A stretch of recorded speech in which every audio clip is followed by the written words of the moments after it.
Jokowi ungkap siap perang sampai titik darah penghabisan.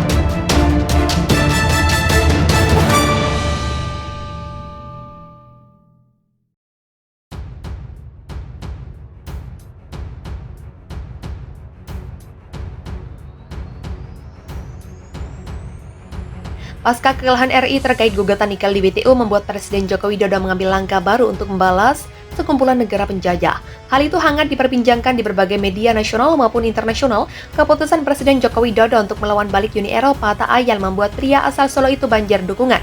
Tak hanya dukungan dari menteri dan pejabat dalam negeri, pengusaha baja dalam negeri pun ikut andil dalam mendukung keputusan Presiden Joko Widodo.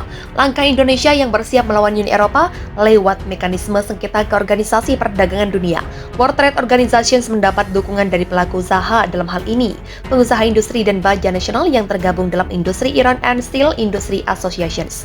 Hal ini terkait protes yang diajukan pemerintah RI ke WTO mengenai kebijakan perdagangan UE atas baja asal Indonesia yang mengenakan bea masuk anti-dumping dan bea masuk imbalan atas baja impor asal Indonesia. Sebagai langkah awal, pemerintah telah mengajukan konsultasi kepada Badan Sengketa WTO Dispute Settlement Body. Benar bahwa pemerintah Indonesia mengajukan permohonan konsultasi terkait anti-dumping dan countervailing duty pada produk stainless steel cold fault products asal Indonesia kepada DSB WTO, kata Direktur Eksekutif ISIA Widodo Setia Darmaji kepada CNBC Indonesia dikutip 6 Maret 2023. ISIA menyambut baik langkah ini yang menunjukkan upaya sungguh-sungguh pemerintah melindungi industri baja dalam negeri atas pengenaan trade remedies yang menurut pemerintah dan pelaku industri kurang tepat. Tambahnya, Widodo menjelaskan, masa konsultasi ini dijadwalkan selesai dalam 60 hari, namun jika tak tercapai kesepakatan dapat diajukan pembentukan DSB panel. Dapat disumsikan terjadi perselisihan antara Indonesia dan Uni Eropa sehingga jangka waktu total dapat diperpanjang menjadi 21 bulan katanya. Jika hasil temuan DSB panel tidak sesuai dengan persetujuan responden, tergugat terdapat opsi mengajukan banding ke Badan Banding WTO Appellate Body yang mengajukan keberatan terhadap rekomendasi DSB panel, papar Widodo. Seperti diketahui, pemerintah RI memprotes kebijakan BMAD dan instrumen perdagangan countervailing measures atas SSCRFP asal Indonesia. Besaran BMAD yang dikenakan UE adalah sebesar 10,2 sampai 31,5% dan biaya masuk imbalan countervailing duty sebesar 21% sejak tahun 2021. Pada 24 Januari lalu, pemerintah Indonesia telah mengajukan permintaan konsultasi sengketa WTO. Indonesia telah memulai pengaduan sengketa WTO terkait bea masuk baja UE. Indonesia telah meminta konsultasi sengketa WTO dengan Uni Eropa mengenai BMAD dan instrumen penyeimbang yang dikenakan UE atas impor SSCRFP dari Indonesia.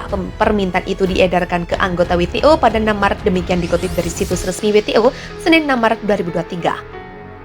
Deputi Bidang Koordinasi Investasi dan Pertambangan Kementerian Koordinator Bidang Kemaritiman dan Investasi Kemenkominfo Septian Haryoseto mengatakan, aksi Indonesia ini adalah sebagai salah satu tindakan pertahanan menghadapi UE. Ini tren defense kita semakin maju. Kemarin di Eropa kita masuk gugatan di WTO, ada kasus baru sudah kita submit. Terkait anti-dumping baja, kata Heru dalam acara Energy and Mining Outlook 2023 CNBC Indonesia. Jadi ini kita nggak diam-diam saja karena banyak negara berkembang yang sikapnya seperti itu. Yang menurut saya jangan didiamkan, kita harus di-challenge ini. Kita gugat di pengadilan mereka sendiri, lanjutnya. Wassalam.